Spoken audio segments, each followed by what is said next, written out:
yindi igikomangoma ibintu turi gukora turi gukomera ingoma iwacu ni ibwami yagonda beshya yagorabizi barakoze barabahungu ni gute ufata ujamutse underground cyenda swing underground whatever ntago mbyitaye uruje uvuga ngo kanaka ngo ntiyakoze ngo Riderman harakahara kuri Johina Balaka ni pekone kisibe ntabwo bunge niyashaka ndisha ututone urabizi n'imidani baserukira rukari nicyanguriye mani honze tuzibusha nikorera nkushaka nyuma ndaza kukubwira ijoro rya lockdown ndakugobisha mutazi Yes abate abakurikira Grace 23 TV uyu munsi none murabibona dufite hano icyamamare mumuzi muri sibyo mumuzi mu bikomangoma mumuzi iwacu Nyanza muzi n'indi ndirimbo nshyashya iri kubikora bigacika muri imisi ariko man iri ndirimbo ubundi bimeze bite that's the song unshaka kuntu yakozwe ari ibintu bigomba kwitabirwa urumva ari kunjyana nshyashya ni bang iyo nakoresha nka drill cyangwa nakoresha nka trap nayikoze mu rwego rwo kugira ngo ese hari wahindura injyana ukora ukuntu bimeze ko ntago turabasani b'injyana ahubwo turabasani ba music yayikora music rero nta mupaka uba ugomba kugira ugomba gukora ibintu byose ukareba uko ibintu bimeze then kugira ngo n'ikindi gihe ibintu byose uko byaza bigende neza that's what's up aho ushaka ariko ngiye mu bantu banyumvise benshi bagiye batanga commentaire nagiye nziraho bavuga ko wagiye mu mujyi w'Igishegu ayo ni amagambo y'abantu rero dukora music ntago dukorera ku magambo y'abantu music ikintu ikorwa mu kintu kimwe music ni ubucuruzi music ni business kandi kano kanya ukuntu ibintu bimeze ntago bavuga ngo nshaka ngo cyari Igishengo nese Igishengo wumvishemo niki ndabizi se nyine mbwira Igishengo wumvishe numvise naho yitongo ni Ibishegu ngo niza ndirimbo zigisha abana ngo ibintu bijyanye n'ibintu nk'ibyo ngibyo abo bantu ni bande yabonye muri comment ni comment ariko mu gihe bavuze muri comment ariko simbazi niyo mpamvu ugiye gutanga ukuri reka rero nanga ukuri aho nshaka nago aho nshaka kujya aho nshaka gutemberera aho nshaka gukora aho nshaka gukora ibintu byose uko biri kose numvise usa nk'umuntu uri kuririmbira umukobwa mu byo mwamuri gukora muri ako kanya ntago yari umukobwa ngiye naririmbaga ukuntu ijoro ryanjye ryagenze iyo mfashe time nkandika ndi artist mba ngomba kwandika ku kintu ndi gufocusingaho even is a music niba nanditse ingoma nkayita aho nshaka ngiye yari history nagombaga gutanga iriya ni true story aho nshaka kwari ukuri kwawe gino nanyegete nikorera aho nshaka rero icyo navuga shobora gukora mu jisho shobora gukora mu mutwe whatever the things ariko ntago ndanishatse gufocusinga ngo ku bintu ngaho nshaka nyine abantu baravuga ngo ibishengo umuntu abimbyenga Igishengo ariko Igishengo ntabwo nzi cyari cyo yego twigarukire noneho sasa abantu bose bakuzi n'igikomangoma Robert amazina nyakuri ubundi bakwita Shimwe Ame Musadi wacu ni hano ruguru kuba narafashe cup y'igikomangoma twe turi ibwami turi Nyanza this is the brand ni mpamvu turi kwishyira mu kazi naho ngomba kwambara igikomangoma ko ninjye gikomangoma ngomba ku presenting indi bikomangoma byose tiro ndi gukora ukuntu imeze naga ari byo ndi gukapinga ngo umuntu ngazaza ngo weriva ngavuge ngo byagenze gute ntago turi gukora music gusa tukora music ariko ya history tukora business tugakora na music urimo uramamaza brand yawe muri Messi ya Ota strong out Nyanza igikomangoma nyine bino bintu ukuntu twabikoze ni movement ndabizi irazwe mu gihugu hose wenda sinabwira n'abandi ma YouTube channel aranyumva yindi igikomangoma bintu turi gukora turi gukomera ingoma iwacu ni ibwami dukoresha ibintu byo kuri music industry ukuntu ihagaze mwabugiye mu bintu byinshi cyane mwabonye ba Bush barakoze arena baratwitse n'abakapa respect for Bush respect bro n'abantu mbona bakapi ugasanga baraje baravuze kandi akenshi na kenshi bakuri underground iravuze ngo Bushari ngesenga rihe ngishkevin ari gukora yego kuko Kevin ari gukora ariko abantu bibagirwa vuba Bush yazamunye Kenya trap urano umuntu wazamutse afite movement afite gang baranabikoze ba betray respect to Slim my blood I respect you brother yeah baragiye bakora ibintu byinshi birakorwa ariko ni gute we kano kanya wiwaza numvisha abantu benshi cyane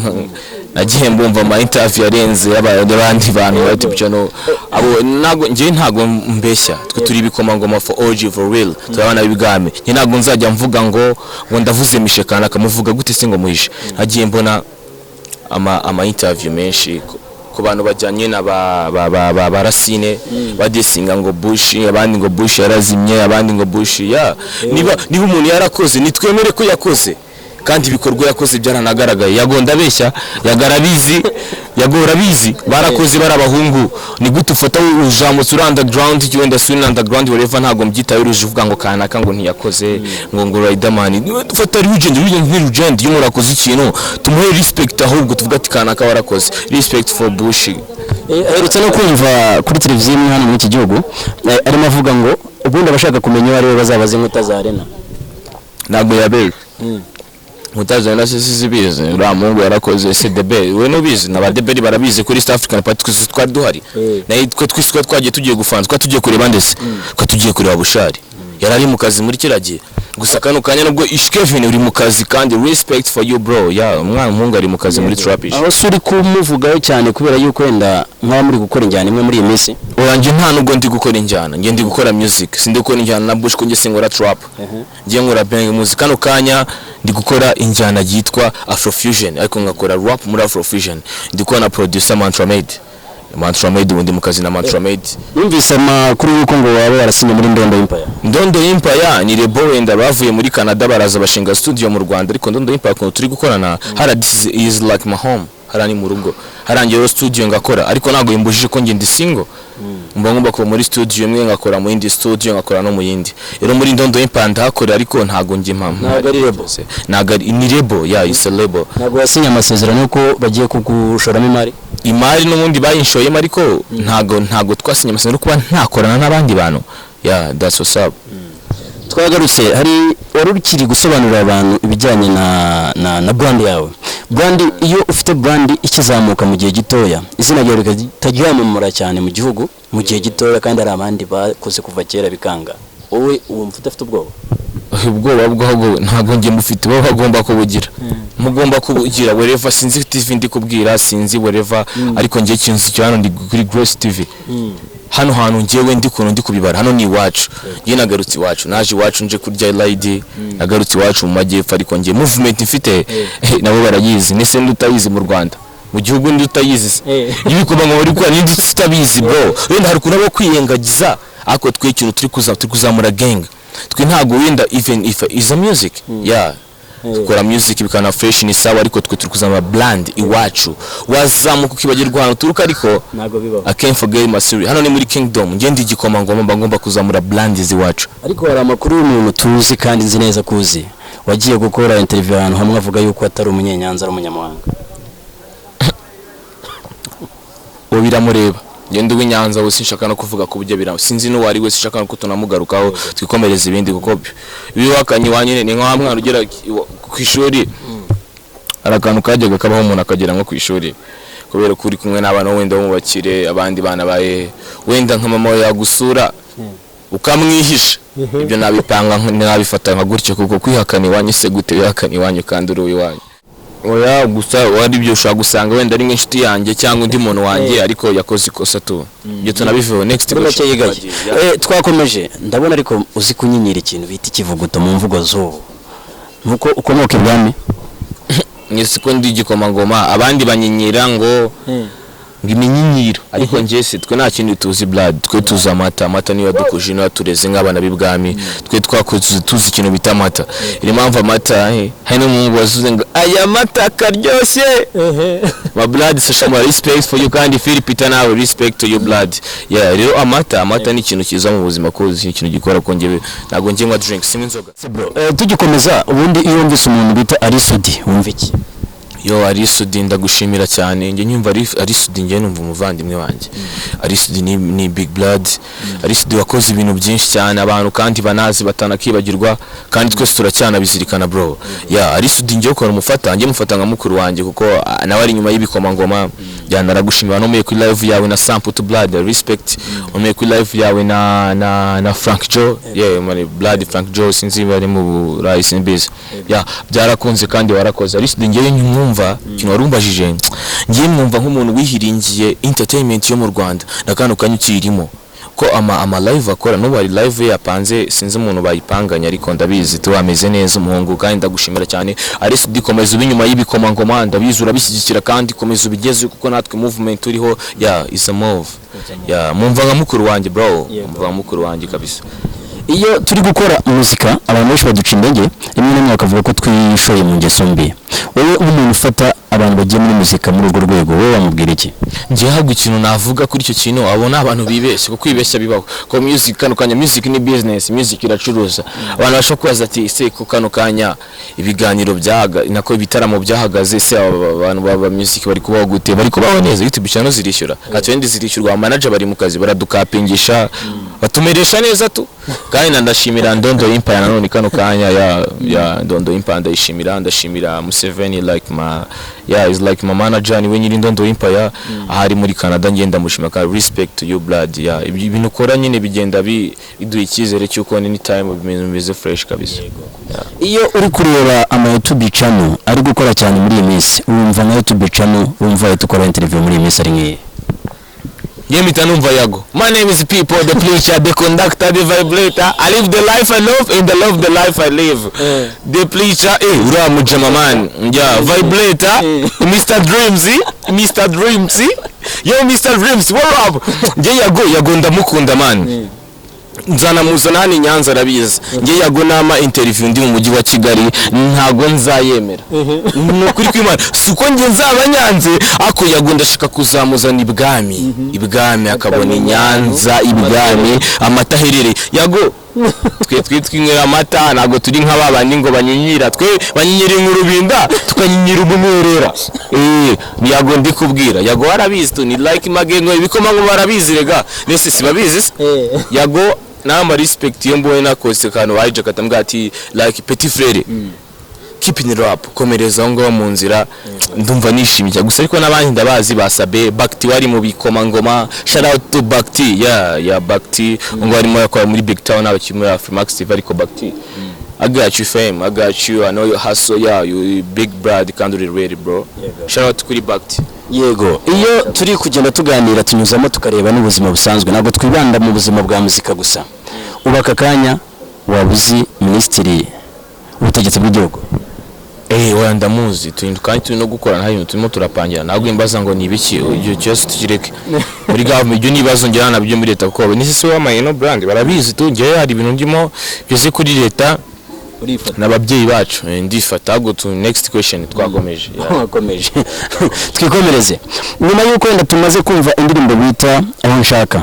haba hari indirimbo igiye kwikurikira kugira ngo wenda iyo movement ikomeze ibeho y'ibikomangoma origin bapampe popo kuri city muhonge doza bazijyana doze z'abasanguru nuko bahora crib zamashutu bahora late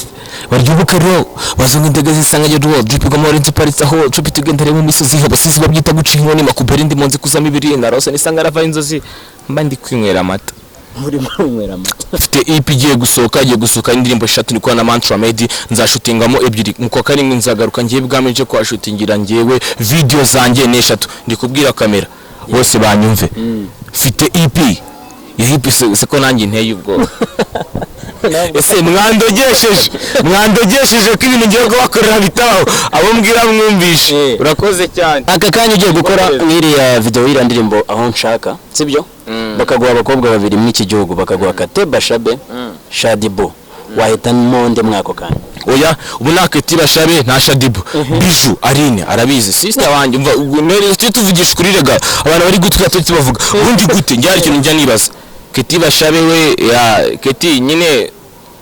umeze fresh Shadibo we respect abafurazi mu Rwanda na undi muhakanye kuko na barabizi uwa mbere ariko habije baratwika mane se ribarine reka miti mukubwira is like my sister Aline nawe uranyumva ahantu hose uri ntago nabura kubivuga bariya bantu naba baby nyine mushaka kwita mutekereza ku kimwe mu bundi nta bantu hari umuntu utakwiye kugereranya mani ndi kuvuga bijutu mwe mu muzinka beje muri zabamenya estimate nawe arimo ariko uriya baby respect for her yenda mu respect kuko nujya kumbaza mpamvu mise mva ku kirego cyabo ngabo ngiye mbanza bari gutwika baribo kuko ni wa muntu oya uriya serious girl bro uyu muntu ufite project hano umuntu yagerageje kwamamaza indirimbo aho nshaka oya suko yabikoze tu kuko nanubwo yaranabizi ngewe nta nubwo twatuzanye ibintu byatari ko njye ndabivuga nk'umufana nanyumve ndabivuga nk'umufana ntago ndi kubivuga nk'umuntu ngo ngewe ngo nzi gusa turaziranye ariko ndabivuga nk'umufana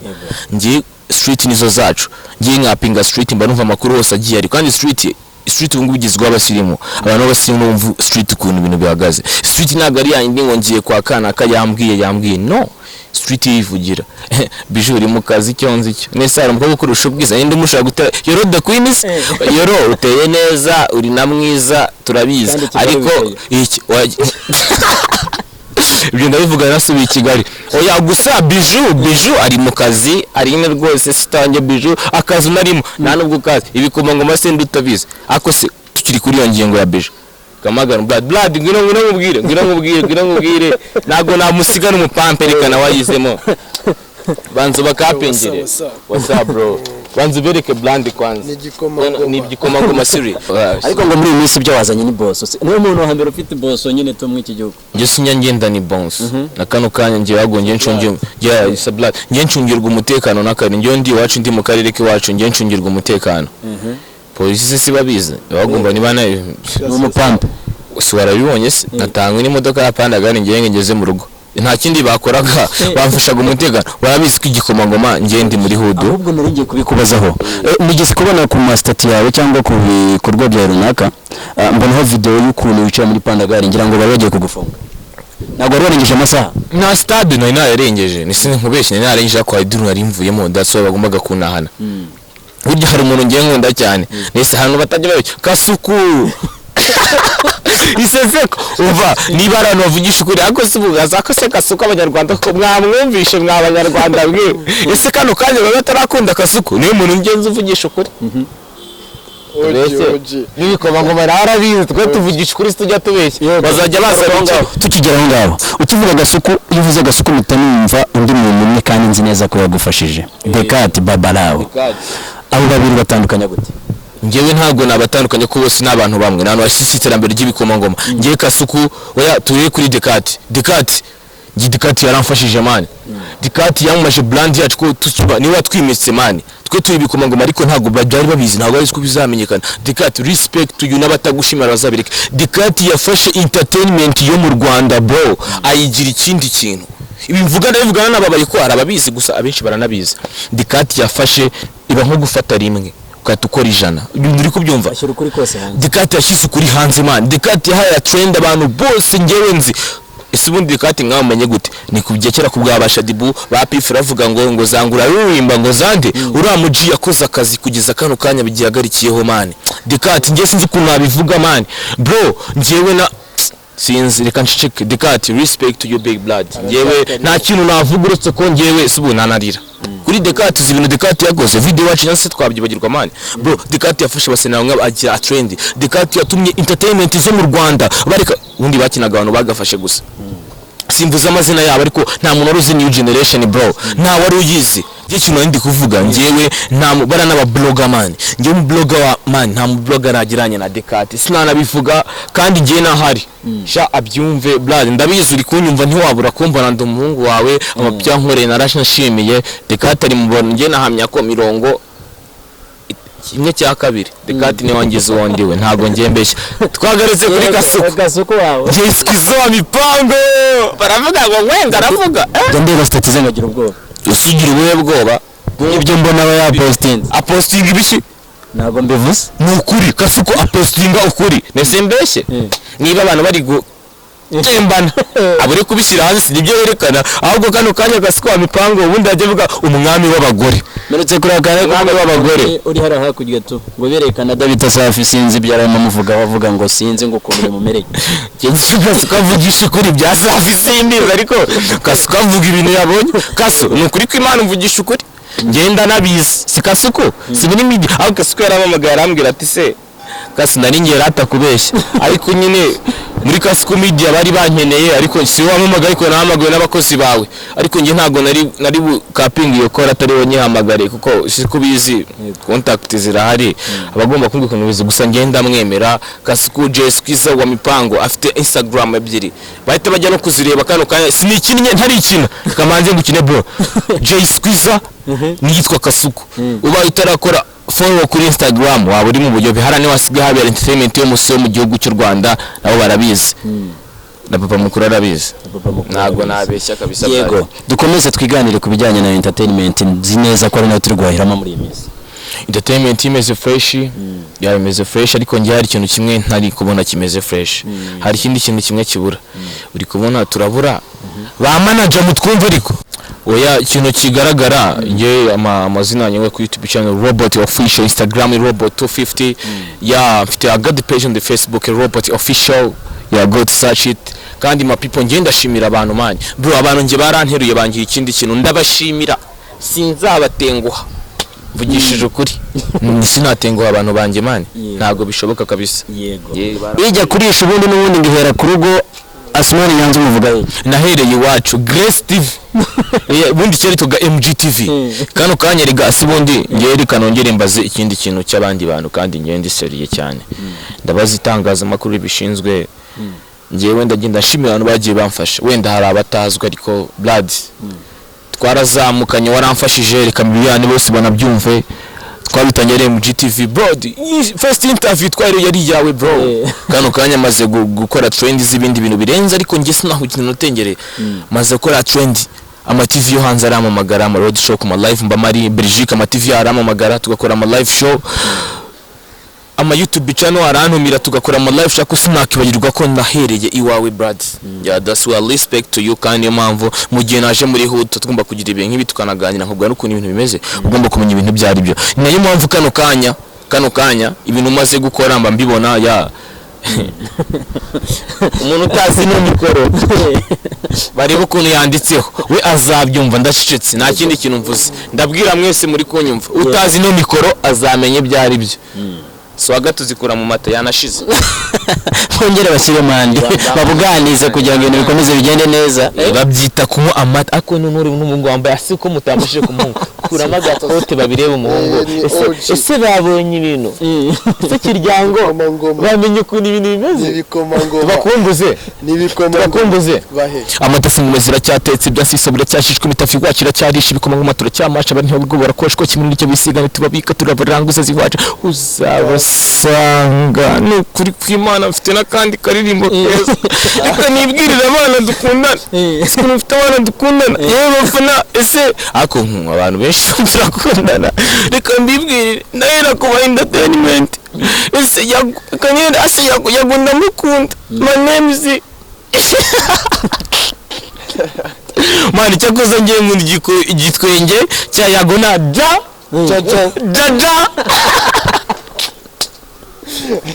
oya mumbe reka tubwire umuntu tuvuze ngo tutushyiraho ngo jaja no jaja we mani yago wenda yago ngereka mubwiza ukuri jaja abafana afite ni ngiye umuntu wa mbere ubashije kwerura ko jaja afite abafana. Ufite abafana no slang ibikomangoma dufite kaperi mu gihugu y'abantu bose avuze ngo iyo twishimye tuvuga ngo tukata twongeraho ngo jaja umva ukuntu tubivuga ikiryango gera hafi umva ukuntu tubivuga iyo tuvuze ngo yago niyo turi kubwira tuvuze ngo jaja akorone jobless kuri jaja afite izina ryiza mani kandi yago abutuzaniye gusa nyine yago impamvu ngiye mukunda ndiganaye gusona nta yindi yagafasha abantu benshi broad yagafasha abantu benshi amazi iminsi yayo mu kumwangira shout out kuri Fireman man like my big bro na project dufitanye tugiye gukora ndabizi izasohoka muri kuno kwa kane ko ari kuri EP yanjye Godson man Fireman yahuye n'ibibazo kandi kiza nyine baramushyigikira bigacamo man yago blood wafashije umuvandimwe ku rwego ngiye nta nakubwira man yagafasha abantu benshi man n'ukuri kw'Imana niyo mpamvu mukunda cyane yago uri umugabo man uri umugabo kandi bro ngenda bizi n'umukunzi w'abakabeza turaturanye yago nuranye n'umukunzi wawe ukabishyize hanze nese yago ntago mbishyize hanze nabyishyire hanze yago afite umugore ntavuze izina kandi baby we aba Kabeza uwo ni yago madamu yago ubwo ziye tumubonye muri hudu ntabwo twamuvugisha nyine nyine tuyivuga twishimye iyo tubonye umugore we tuvuga ati madamu papa mukuru respect igendere kabisa. Ukivuga kuri yago hari rimwe na rimwe hari televiziyo zimwe na zimwe njya nkurikira nigeze kumva bamwe basiye ngo sinzi ngo umuntu yari haye interview kandi ni peak I think abandi bantu basobanuzwa bavuga yuko ngo hari aga televiziyo yishyuye amafaranga kugira ngo yinjiriremo abasebye yaba se ajya gukoresha umuntu akabaca amafaranga. Yago nta muntu akoresha ku mafaranga. Yago ni umuntu ufasha abantu. Impamvu nongereye ijwi Yago reka ndyongere nabivuge. Oya ndi kubwira ko u Rwanda rwose entertainment zo mu Rwanda ndabizi kino kiganiro mwese muzakibona ntabwo mwabara kukibona. Yago yagiye gukora nta mafaranga kwaka. Yago yagiye gukorera azamura ibintu byawe. Yago yagiye gukorera agushakira n'ubufasha. Uriya mani ntabwo abivuga ari amagambo yose avuga my name is Yago ibiki the pressure the conductor the vibrator uramujya bavuga ukuri. Uriya ni hustling boy. Uriya azamuye abantu se tubeshye mani. Yago arafasha mani. Oya twijya kuri ibintu yakoreye Fireman. Fire uri kundeba ibintu Yago yagukoreye ninde muntu wundi muri mu Rwanda turetse Yago. Bakti nabo barakoze ni fresh nyine turi kuvuga kuri Yago na Bakti navuga ko ngenda arakaye ko Yago mana akora ibintu birenze n'abantu n'izindi TV channel zimupinga cyane uvuga ngo mwe yagabaza ibibazo byiza. Reba ikwanze ikibazo yabajije ubundi kwa Bruce Melody kurari na kimara kwisingira. Yago wumvishe ukuntu yabajije. Yago mani Yago simbivuze nzabikubwira niduhura kandi ndaje gake. Tubireke ibya Yago. Yago nta nyungu z'abana bakeneye nta mafaranga yagakora ibintu mani ku giti cye. Yago tubicicike mani. Ubuze icyo uvuga. Ndacicitse niba ari izindi ugeze ni ngiye birandenze Yago mani hustle bro ndanakwemera kugira ngo ubyemere noneho kugira ngo si turi bikomangoma twe turanapinga mani twe turabana bibwami tunavugisha ukuri twe turapinga bro twe turapinga music turayizi ibintu byose turabizi ariko hari ikintu kimwe dukora iyo twemeje turemera twe dushaka proofness brad wa ani kindi narenza tukiva kuri Yago tukava ku bikorwa byiza agenda akora. Tunashimira yuko man tunashimira yuko ari gufasha abantu benshi bagiye batandukanye bakava ku rwego rumwe bakagera ku rundi sibyo. Uriya muvandimwe ngo yari yabuze amafaranga yo kwishyura urukiko narabyumvise umwavoka 500. Numvise ko yamwishyuriye inza amezi 8. Numva ko yamuhaye amafaranga miliyoni n'igice hariya kashi narabibonye n'ibindi byinshi bigiye bitandukanye. Man ngo tuzi ibintu yabakoreye kandi yakase situbizi yamuzi ibiki ibyo tusubize ariko tuzi ibintu Yago yamukoreye mani. Yago mani ntago yibagirwa Yago hera kuri ba Pimani urano umuntu uzongera akatwereka legend nka ka Pimani akamutuzanira kuri TV. Yago twe turi legend mani. Oya ntago ndi legend twe turi upcoming reka mbisobanure neza. Ariko yumvuze ngo turi legend mvuze barapa ba old school nka Pini legend yumvuze ngo turi legend dukora music tugendeye kuba haso gang bayibanjirije. Ariko Yago ari umunyamakuru gufatira pi akamukorera ibintu nka biri akamuka interview rimwe kabiri gatatu utumenya uburyo gang akazanye makari ko bro. Yego turakomeje ntabwo twapfa gusoza tuzi neza ko hari amakuru dufite yuko hari project wari ufite mu karere ka Nyanza wari uri kuzuza kugira ngo ibintu bigende neza. Bisobanura abantu kugira ngo bamenye gahunda zawe bajya bamenya robot abari mu biki ahugiye mu duki ari gukora uduki umunsi kuwundi. Navuze abantu benshi mvugana bamfashije byo kuvuga ibyo ariko reka nje mbivuge. Robot ubu ngubu ikintu ndi gukora ngiye ndi kuzamura brand y'iwacu Nyanza ibikomangoma ya strength out Nyanza kandi brand iri mu kazi ya abantu bagomba no kuyambara bakanabyambara kandi byari byo kandi cyiza twe turi ibwami turi mu kazi gatahambaye ndagakorera kejera ariko nkagatahana iwacu resita zigataha iwacu ibwami. Ngiyewe project ndimo ndapanga ngiye ndi gupanga project yo kwerekana ibintu ngiye ntago ndi kwikunda ko ngiyewe ntago niserukiye bro ngiye ndi ikintu ngiye ndi brand ubundi kwanza ngiye ndi brand niba ndi CEO wa brand hategerejwe after abandi bantu bazaza bino bintu ngiye narabitangiye hari undi uzabirangiza ndabizi singe kuko ni ibintu bigari imyaka yose bizaramba sindi gukora music gusa ndi gukora campaign. Kanukanya nawo umwana w'ikindi gikomangoma nazi umwana wa Gitoko sharatse kuri Gitoko na n'umuntu wacu uri kumva bose nibikomangoma. Kanukanya mvuze ngo igikomangoma nago ngiye mba nivuze nubwo baswe ntago ari ngiye igikomangoma n'umurese w'ibwami uvuka Nyanza ni igikomangoma even ba Baziru nibikomangoma ba Gigi Buffon nibikomangoma abantu bose bavuka iwacu blood even my blood ni igikomangoma nawe ubwo uri kubuvuga ko n'ubutaka no sina nese hari umuntu utabizi ko twe ubwami n'iki amajyepfo arayoboye sana nababizi bazabaze n'ibwami n'abayobozi se hano ni mu majyepfo bro. Ubuse abakire ntago bari kukubona kuri brand ngo batangira gushoramo amapinda. Abakire ngende kubabwira ngo bashora ipinde niba tunarishora ikiza twe turi urubyiruko turi imbaraga twe z'igihugu twe ntago twashatse ngo bro twe ngo dukore ngo ngo dushaka akazi no twe dushaka gutanga akazi ahubwo tureke n'ibyo abakire bashora imari batazishora abo bamuyoboke bandi bakora business za music niba bikoze is a good ni fresh ariko twikaruka icyo dukeneye no kwikoramo akazi tugatanga ahubwo akazi twe turi imbaraga z'igihugu turi urubyiruko niba ngiye kano kanya mvuga ati mfasha uruganda ruzakora wano nge ntanazi nabona nazi nge nkoze brand ndi kwambara brand yanjye barapa batrapa badrill nicyo kintu ntandukaniyeho namwe mbatandukana namwe ku bintu bibiri cyambere ndi igikomangoma icya kabiri brand icya gatatu nkora music icya kane nta nubwo mpuzugo barabizi nyime phone nyitabe n'umuntu uri kumamagara uri kumva iyo ndi kubikora gutyo ngiye kurumba ndimo ndabikora bro mba ndimo ndakora ibintu ngiye nshaka ko gusa nabo barakora tu ako twe turi kwa kujya tuzatange n'akazi bizabira inyungu ngewe bibera inyungu n'abandi ndio bamamagara aho naho mwaba mutandukaniye n'ababakiye cyangwa se abahanzi batambutse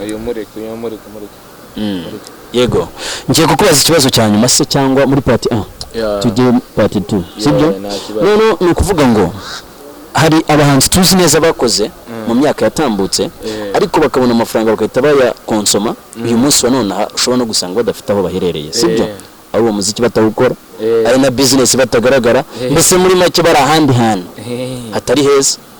wewe waba uri gutegura kugira ngo wenda ibyo bintu bitazakuba mu myaka iri imbere abo babaye imbwa ako se tujye tuvuga ase kasuka ari mu rugi uvugisha ukuri ubundi reka tujye tuvugisha ukuri abo babaye imbwa burya iyo ukoze ako ari umusani wavuze irambo yagize ari umusani ufite inyimbo yitwa ngo ndi imbwa ariko ntago wari imbwa ahubwo artist ni ikintu kigari niba umusani yarakoze akibagirwa ibintu bimwe na bimwe n'abandi baragiye bakora ibindi bintu bitandukanye niba umuntu yaravuze ati ngewe ngomba gukaraga branding akaraga ukuntu ibintu bimeze ntago ngibyo ngibyo nanabyita byo birabareba twimuvingira ahubwo next question dutangire noneho party 2 sibyo iyo party 2 tugiye kuyitangira kuno rero sasa turatangira duhereye ku ndirimbo ibikomangoma twanategereje video yayo tukaba twarayibuze tunagaruka noneho mu buzima bundi rusange bigo ngisaba chief dope ndi hustle from gang on baby woo fake friend take a shit imihanda inzinga real panda beat amachill umva buryo nica bete utabisya bwita ubumera nandukanya nizongegera mvi bwami hepfo y'imvururu jugunya ndi nagataruru nsaba ko muri kari nujoro no guturika byino nanyegera nikorera aho nshaka akaho nshaka ndi kuyikunda aho nshaka ndi kuyikunda kuko nayo waye kubikomanga kugira mbikubwira uriya ira ni project twapanze izashooting ariko ibone uvuye muri studio mukajya muri moving miliyoni ngiye nambara amafaranga make abaho kugira ngo ubyemere twagiye mpagarika ibiciro byanjye mbihagarike rubanda hano harahenze sinyavuga hahenze oya hano harahenze sinjya mavuga ko bino bintu byanavuye ukuntu byategeye ariko tunavuga noneho ibiciro uhagaze tugaruka no ku muntu ukeneye kwambara uwo mupira iyo brand yawe ihagaze ite ku isoko kugira ngo umuntu ayibonye bimeze bite nawe ni boxman ndabivuga kamikubwira icyango cya mbere ngiye nambaye ntandukaniye n'abandi bantu ninde musani wo mu Rwanda we wenda kambaza abantu babizi director abatsi uninge Medisale afite brand yitwa KGL ninde musani wo mu Rwanda ufite brand nge ndiyambara no musi nambara umukara nashanye atashyiramo nundi kano kanya nakweme bakampindurira batabanze n'umweru cyangwa icyatsi nge nambara brand yanjye ndiyambara bro ntago ngi nambara ibindi byo sinambaye babi nge ndiyambara even no kuvugiza no kubufuka munwa nge ndiyambara singa kwerekana agashyize mu mufuka ahubwo zo agashyize agapfuka munwa kanje kare kangatuma abapampe mugare mucagira agapfuka munwa kanje niko kunene ese kariye tube dukomeza mu gihe bakiri kugashaka uri kumva man nge ndiyambaye nambaye brand ndiyambaye ni ngewe rero fresher yavuga twe turazirya big blood broski bagiye batureba nyine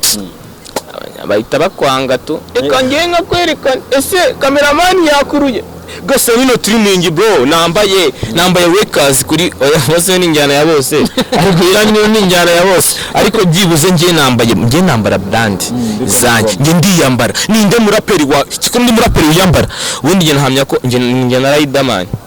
Riderzo niwe tuzi ngiye kintu cyambarwa n'igisumizi nta handi hantu ngiye nzi biyambara nese nibande yego tugaruke umuntu ukeneye kubona uwo mupira yayibona gute byagenda gute ihagaze akaye gaciro bitewe n'ubushobozi bw'abantu bari hanze ngiye mfite copy number nkorera online ya ushaka kuyigura ni umupira wanjye wagaze amadolari 10 ntabwo ari amafaranga menshi, amadolari 10 delivery ikakugera waba uri hanze, waba uri USA, waba uri Poland, waba uri iki, mama rashyize gushyira amadolari 10 ngenda na kudeliveringa ndayuvi bari yanjye horo buri mu ntara abantu b'Inyanza kuriye zibageraho yanjye mba mbyemerewe tunda kudeleva. Nta kintu uri guteganyiriza abana b'Inyanza wenda bagukunda badafite ubwo bushobozi bw'amadolari 10 kandi bakeneye kwambara brand zawe? N'ubundi mbafitiye uruganda ninjye bazazamukiraho niba bishyigikira kuko ngiye mfite studio bro, mugomba kuzashinga bakazayizamukiramo, mfite ibintu byinshi byo gukora. Abantu b'Inyanza ikintu nabashyiriyeho nta kindi nk'abantu b'ibwami ahubwo bazana yuzuye baneza imbere kuko n'ubundi byabo nibyo nyine ndi kurwanira. Gashimira na meya w'akarere ka Nyanza, nshimira meya, nshimira Abdara yagiye adufasha ibintu byinshi cyane twe tuzi bro, nshimira ni meya wa kera ariko ni meya wacu, n'umuturanyi yagiye adufasha. Nshimira n'akarere kabisa muri rusange kwa kuntu bafashe njye kuntu banyishimiye, ngenda shimira muri rusange abantu bose kabisa. Akarere ntago nabura ugashimira akarere ke wacu kabisa. Niyo mpamvu nakubwiye ngo part A twakozemo ibintu bya entertainment byinshi, part B tugiye gukoramo ibintu byinshi bigiye bitandukanye n'ibyo mu buzima busanzwe. Aribwo turi kugaruka ubu Nyanza birashoboka ko twakongera tukayitumbagiza ikagera ku rwego yahozeho mu myaka yatambutse. Byamaze kuba nakisimwe ngo tubizamu, byamaze kuba already byarabaye. Igikomangoma sikomare ndi mu kazi sindi gukora n'abandi babikora ba Billy Ruzima mani n'ibikomangoma. Billy Ruzima ararenze, ninde mu vocaliste muri kino gihugu cy'u Rwanda rusha Billy Ruzima? Tugari ko vocaliste abo bandi bumuntu bandi ngiye mvuga umuntu mu mazina ye niyo batuzi bakora trend arenze wa Mike Kayihura ninde mwese ko mubizi. Yego tukomeza rero tugenda tubiganiraho ba Billy Ruzima twumvisemo sinzi n'abandi bakina basketball. Oja twe Nyanza dufite no bikazi dufite Billy Ruzima n'umva karisi tukaze muri kino gihugu. MVP w'u Rwanda Rwastia Diodone n'uwi wacu bwami, dufite igikomangoma abapiti ba Pidi bari gukora bagaturika reba Billy ariko ninde mu vocalist urenze Billy ninde muzamushaka barakimana barabizi sibo ko mudade vasazirikanye baranabagapo turabuba. Ninde muntu nje bazansubize mbaza entertainment zose, ninde muntu muzi mu vocalist urusha Billy Ruzima voko ninde wonge nawe nze tujye tuvugisha ukuri